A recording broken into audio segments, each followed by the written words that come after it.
श्रीराम समर्थ. जुलै 6. आपल्याला सद्गुरूंचा आधार वाटावा.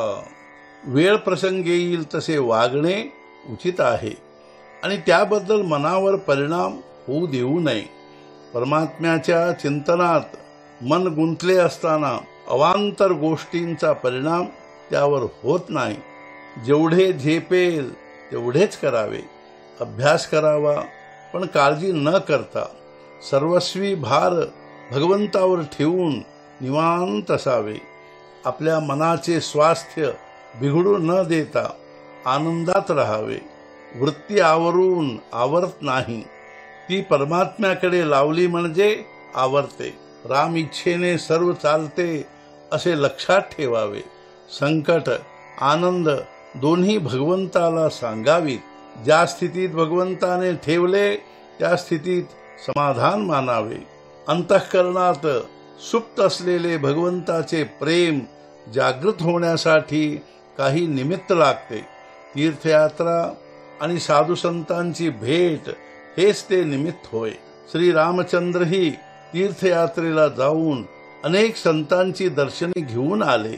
संतांच्या अहंकाराला जिवंत राहताच येणार नाही, कारण परोपकार करायला लागणारा परच ठिकाणावर नाही तर मग दुसऱ्याकरिता मी काही केले ही भावना व्हायला आधारच कुठे राहिला. विषयाच्या लालसेने सत्समागम करणे हा खरा सत्समागम नव्हे.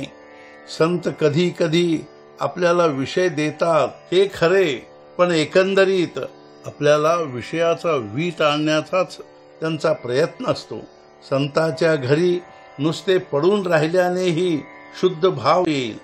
भगवंताच्या नामातच संत संगती आहे, कारण नामाच्या मागे भगवंताचे अस्तित्व आहे. विषयाची उर्मी हे मायेचे स्मरण होय आणि नामाचे स्मरण हे भगवंताचे स्मरण होय. तपश्चर्येचे सर्वात शेवटचे फळ काही असेल तर परमेश्वराच्या ठिकाणी अनन्य भावाने शरण जाण्याची बुद्धी होय. ती बुद्धी आपल्याला झाली पाहिजे. एकदा शरण गेल्यावर आपण उरूच शकत नाही, त्यालाच शरणागती म्हणतात आणि हीच परमार्थातली अत्यंत श्रेष्ठ गती आहे. आपण आपल्या सद्गुरूचे आहोत असे छाती ठोकपणे सांगत चला. काही नाही केले तरी चालेल, पण आपले सद्गुरू आपल्या मागे पुढे आहेत अशी दृढ भावना असावी. मला सुखदुःख दोन्ही नाहीत, पण तुम्ही दुखी झाला तर मला दुःख होते, तेव्हा तुम्ही मनाला दुःखच होऊ नये असे वागा. प्रपंची माणसाच्या दुःखाची मला पूर्ण जाणीव आहे. ती जाणीव ठेवूनच भगवंताचे नाम घ्या असे मी सांगतो. जे मी सुरुवातीला सांगितले ते शेवटी सांगतो. तुम्ही कसेही असा, पण भगवंताच्या नामाला सोडू नका. आजचा मुख्य विचार, तुम्ही नुसते नाम घ्या, बाकीचे सर्व मी करतो. सद्गुरुनाथ महाराज की जय. जय जय रघुवीर समर्थ.